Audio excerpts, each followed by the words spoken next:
कहते हैं इश्क हो या फिर शराब हो, जो नशा होता है वह कब किस उम्र में हो जाए किसी को पता भी नहीं चलता। साथियों, एक बुजुर्ग महिला एक पति पत्नी की बात छुप छुप कर सुना करती थी, उनकी अश्लील बातें सुनती थी। एक दिन बुजुर्ग महिला को अब लत लग जाती है। उसके घर में जो व्यक्ति रहता है, जो किराएदार रहता है, उसकी उसे लत लग जाती है। अब वो उसके साथ सोना चाहती थी, लेकिन इस सोने के चक्कर में एक दिन एक ऐसी वारदात हो जाती है कि जिसको सुनकर सभी के रोंगटे खड़े हो जाते हैं। तो नमस्ते, प्रणाम। मैं आपका अपना विशु राय हाजिर हूँ विश्व वारदात तक की एक और नई कहानी के साथ। साथियों, कहानी शुरू करें उससे पहले आप सभी साथियों से निवेदन है कि आप सभी साथी जितने भी चैनल पर नए आए हैं, जुड़िए विश्व वारदात तक के इस छोटे से परिवार से। चैनल को सब्सक्राइब करिए, वीडियो को लाइक करिए, शेयर करिए। और आज की जो घटना मैं आपको सुनाने जा रहा हूँ, यह घटना है मुंबई के सिविल लाइन की। मुंबई के सिविल लाइन में 27 अगस्त 2021 सुबह का समय था। नौकरानी, काम करने वाली नौकरानी एक बुजुर्ग महिला के घर काम करती थी। उसकी उम्र 58 से 60 साल रहती है। नाम रहता है सुनीता मौर्य। सुनीता मौर्य के घर वह काम करती थी।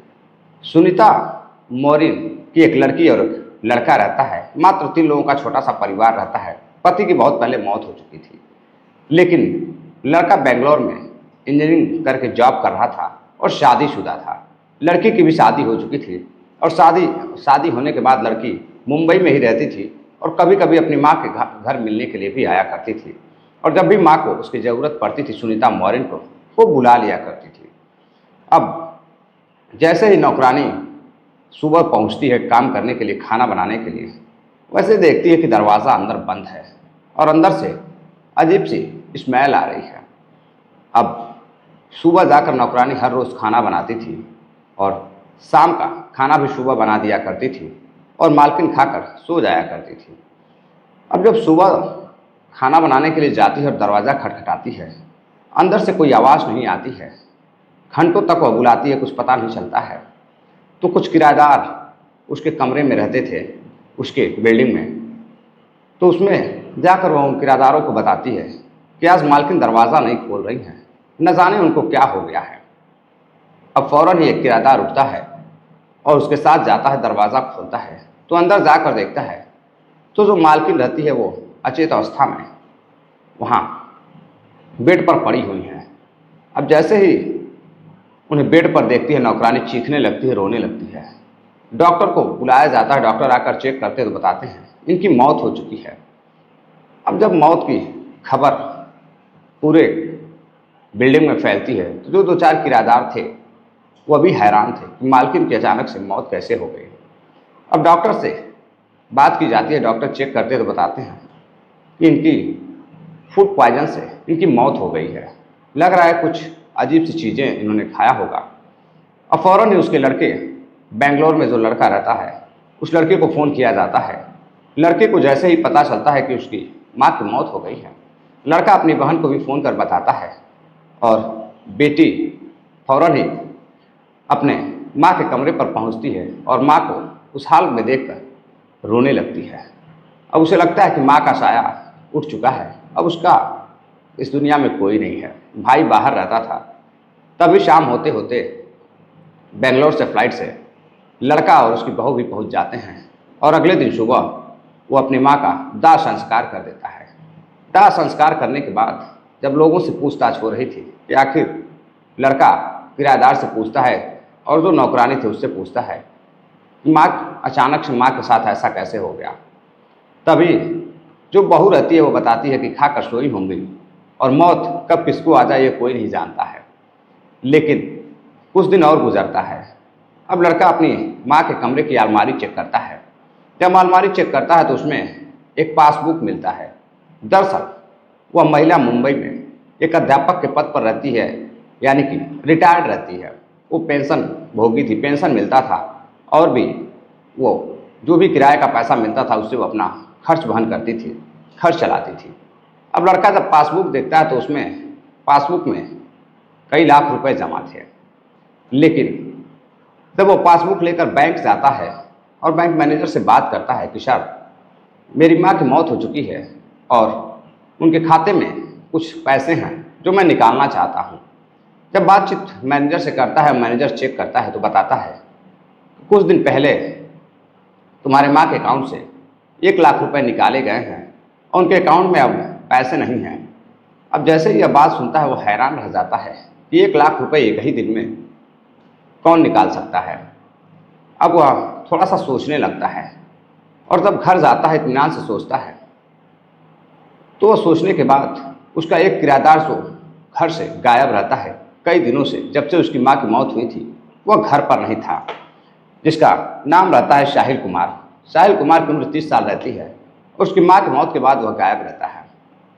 अब वह सोचने लगता है कि आखिर साहिल भी नहीं आ रहा है और माँ के अकाउंट से पैसे किसने निकाले होंगे। साहिल उसकी माँ का बहुत खास रहता है, यानी कि जो सुनीता मौर्य रहती है उससे साहिल की बहुत पड़ती थी, बातचीत होती थी। अक्सर कर सुनीता मौर्य साहिल के कमरे पर जाकर उसकी पत्नी से बातें वगैरह भी क्या करती थी। तो कभी फ़ोन पर बेटा जब बात करता तो माँ बताती थी कि वह साहिल के कमरे पर उसकी बीवी के साथ है। दोनों बैठकर टीवी देखते, फ़ोन चलाते, टाइम पास करते, बातें करते हैं।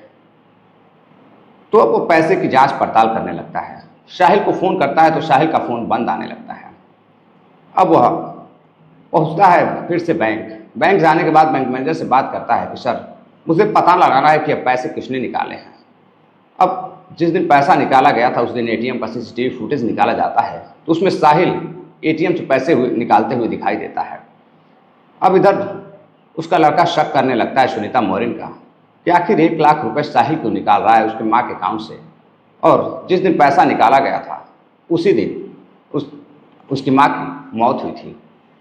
अब वह फ़ौरन पुलिस के पास जाता है और पुलिस में जाकर एक कंप्लेंट दर्ज कराता है और बताता है कि साहब हमारे कमरे पर एक किराएदार रहता था माँ के साथ, और जिस दिन मेरी माँ की मौत हुई थी उस दिन उसने 1 लाख रुपए निकाले थे और तभी से वो अभी घर पर आया नहीं है और उसका नंबर भी बंद आ रहा है। अब पुलिस जांच पड़ताल करती है तो नौकरानी से जब पुलिस पूछताछ करती है कि आखिर माँ की मौत मकान मालिक कैसे हुई तो बताती है कि जब वो खाना बनाने गई थी तो दरवाज़ा अंदर से बंद था और उसकी माँ की मौत हुई थी और चेहरा थोड़ा अजीब था। जब पुलिस उनसे पूछती है कि आप लोगों ने पोस्टमार्टम कराने की कोशिश क्यों नहीं की तो लड़का बताता है कि मुझे लगा कि मौत अपने आप हुई होगी तो उसमें पोस्टमार्टम क्या ही कराना, हम लोगों ने जाने दिया और माँ का अंतिम संस्कार कर दिया। अब इधर पुलिस साहिल की तलाश में थी कि आखिर उस 1 लाख रुपए का मकसद क्या था निकालने का, आखिर वो पैसा गया कहाँ।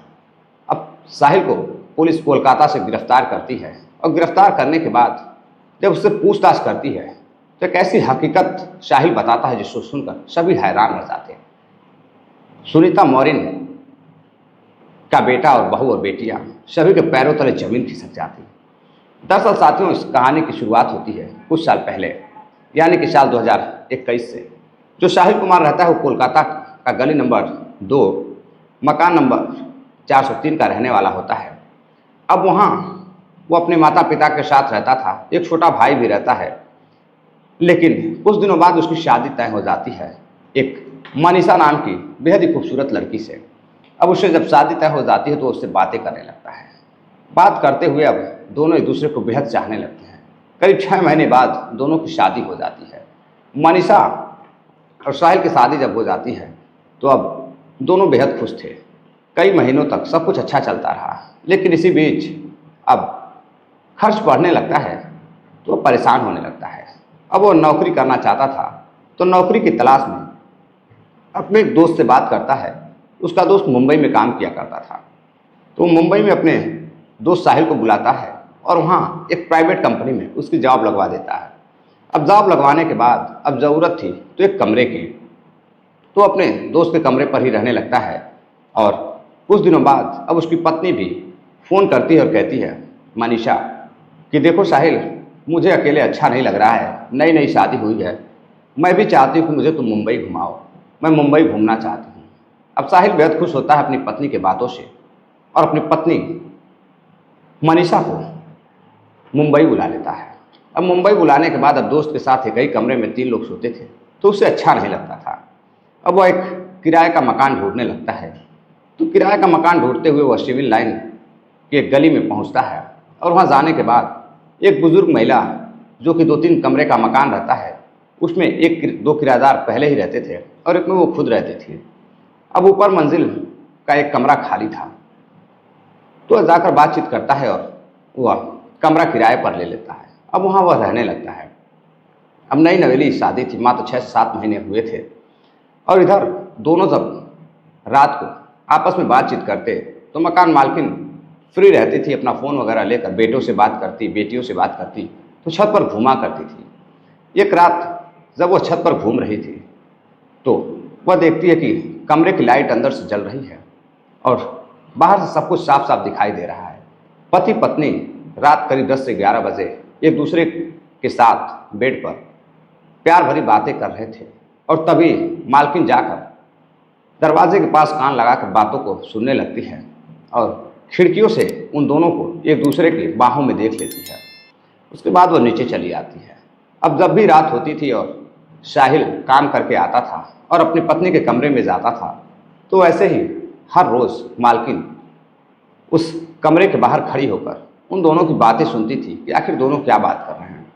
एक रात जब दोनों अश्लील बातें कर रहे थे, एक दूसरे के साथ अपना समय व्यतीत कर रहे थे, तभी मालकिन छुप कर देख रही थी और फिर उसे भी नशा चढ़ता है हवस का।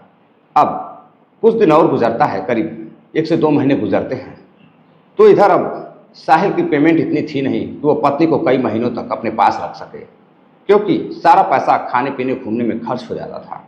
अब वो अपनी पत्नी से बातचीत करता है, मनीषा से, कहता है कि देखो मनीषा, अब तुम माँ के पास जाओ, कोलकाता वहाँ रहो, क्योंकि यहाँ पैसा बचेगा नहीं, काफ़ी महंगी सिटी है। मनीषा भी तैयार हो जाती है। अब वो मुंबई पूरी तरह से घूम चुकी थी। अब उसे कोलकाता लेकर जाता है और कोलकाता ले जाकर अपने माँ के पास घर पर छोड़कर अगले ही दिन वहाँ से वो मुंबई आ जाता है, मुंबई रहने लगता है। अब एक रात जब वह काम करके आता है तो मालकिन छत पर टहल रही थी, सुनीता मौर्य। भले ही उम्र 58-60 की थी, लेकिन सुनीता मौर्य देखने में बेहद ही खूबसूरत और बेहद ही नई नवेली रखती थी, अपने आप को मेंटेन करके रखती थी। अब वह जैसे ही साहिल कमरा खोलता है, मकान मालकिन भी कमरे में जाती है और अपने किराएदार साहिल से बातचीत करने लगती है और उसकी पत्नी के बारे में पूछने लगती है। पूछते पूछते जब वह कपड़ा वगैरह बदल के आता है तो उसकी मालकिन उससे कहती है, इस बार मुझे महीने का किराया एक्स्ट्रा चाहिए, यानी कि एडवांस में चाहिए। अब साहिल कहता है कि देखिए, मैं एक्स्ट्रा पैसे नहीं दे पाऊंगा, मेरा भी खर्च है, घर भी पैसे भेजने हैं, मुझसे नहीं हो पाएगा। अब मालकिन उससे बातों ही बातों में झगड़ा करने लगती है। तभी साहिल कहता है कि मैं आपका कमरा छोड़ दूंगा, लेकिन मैं एडवांस नहीं दे पाऊंगा, मैं अपने दोस्त के साथ साथ रहने लगूंगा। तभी मालकिन कहती है कि तुम्हारे लिए एक ऑफ़र है, तुम मुझे खुश कर दो और मैं तुम्हारा जो भी किराए का पैसा तुम मुझे देते हो वो मत देना। अब वह हैरान रह जाता है, इस उम्र में मालकिन उसे खुश रखने की बात करती है। साहिल पूछता है आखिर कैसी खुशी आपको चाहिए। तभी मालकिन उसके पास जाती है, उसे पकड़ लेती है और उसके कपड़े निकालने लगती है। अब यह देखकर वह हैरान रह जाता है। अब वह मना करता है, लेकिन मालकिन ज़बरदस्ती उसके साथ संबंध बनाने लगती है और उसे प्रेशर देती है उसके साथ संबंध बनाने के लिए। अब उस रात साहिल अपने आप को रोक नहीं पाता है और मकान मालकिन के जिस्म को देखकर मकान मालकिन के साथ संबंध बनाने लगता है। अब जब भी समय मिलता मकान मालकिन उसके पास जाती और उससे ज़बरदस्ती संबंध बनाने को कहती। अब साहिल उसके साथ संबंध बनाता, लेकिन अब इसी बीच एक दिन जब वह उसके साथ संबंध बनाने लगता है तो वह उसकी पत्नी का फ़ोन आ जाता है। अब वह पत्नी का फ़ोन जैसे ही रिसीव करता है, पत्नी घर आने की बात करती है। जब मालकिन को पता चलता है कि घर जाने वाला है तो मालकिन अब उस पर प्रेशर डालने लगती है कि तुम्हें घर नहीं जाना है, तुम आज के बाद यहीं रहोगे, अपनी पत्नी को भी बुला लो, मैं पैसा किराए का नहीं लूँगी और तुम्हें ज़रूरत पड़ेगी तो मैं और भी पैसे दूँगी। अब इसी तरह जब भी उसको ज़रूरत पड़ती थी, घर पर पैसा भेजना था या जो भी, तो मकान मालकिन खुद अपने पास से पैसे देती थी साहिल को, बदले में उसके साथ वो संबंध बनाया करती थी। अब एक दिन साहिल परेशान हो जाता है, वह घर नहीं जाने देना चाहती थी और इधर उसकी पत्नी काफ़ी दिन हो गए थे घर आने के लिए बुला रही थी, उसे अपने पति की बेहद याद आ रही थी। मनीषा साहिल से कहती है कि कुछ भी हो जाए तुम अब घर आ जाओ, बहुत दिन हो गए हैं, मैं तुम्हें देखना चाहती हूँ, तुमसे मिलना चाहती हूँ। अब साहिल काम से आता है और घर जाने की तैयारी करने लगता है। वैसे ही मालकिन उसके साथ जिद करने लगती है कि तुम्हें घर नहीं जाना है, वरना तुमने जो भी मेरे साथ किया है मैं लोगों को बता दूंगी, मैं पुलिस में तुम्हारा कंप्लेन करा दूंगी और फिर तुम जेल चले जाओगे। तो फिर तुम अपनी पत्नी के पास कैसे जाओगे? अब साहिल डर जाता है कि अब मालकिन क्या कह रही है। जब ज़रूरत थी अपनी तो ज़रूरतें पूरा करवाती थी, अब जेल भेजने की धमकी दे रही है। अब इसी दौरान वो अगले दिन जब काम पर जाता है, काम से आने के बाद वो एक मीठा जहर लेकर आता है। मीठा जहर लेकर आता है और कुछ सामान लेकर आता है खाने का। मालकिन भी आती है छत पर, दोनों बैठकर साथ खाना खाते हैं और खाना खाने के बाद सब मालकिन अपने कमरे में जाकर सो जाती है, दरवाज़ा अंदर से बंद कर।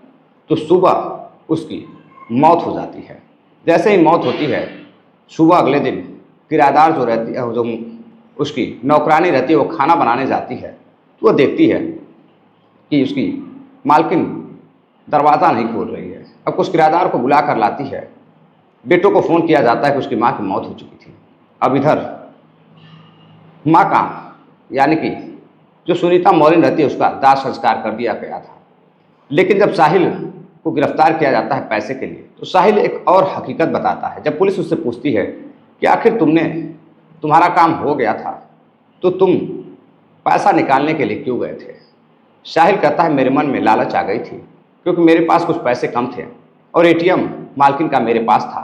तो मैंने सोचा कि कुछ पैसे निकाल लेते हैं और निकाल कर घर चले जाते हैं, किसी को पता भी नहीं चलेगा।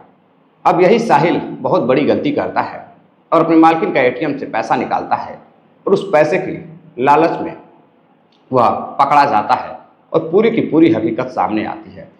और जब खुलासा होता है कि साहिल के साथ मालकिन का अवैध संबंध था, तो बेटे और बेटियां, बहू सभी हैरान रह जाते हैं कि इस उम्र में उसकी माँ अपने किराएदार के साथ शारीरिक संबंध बनाती थी।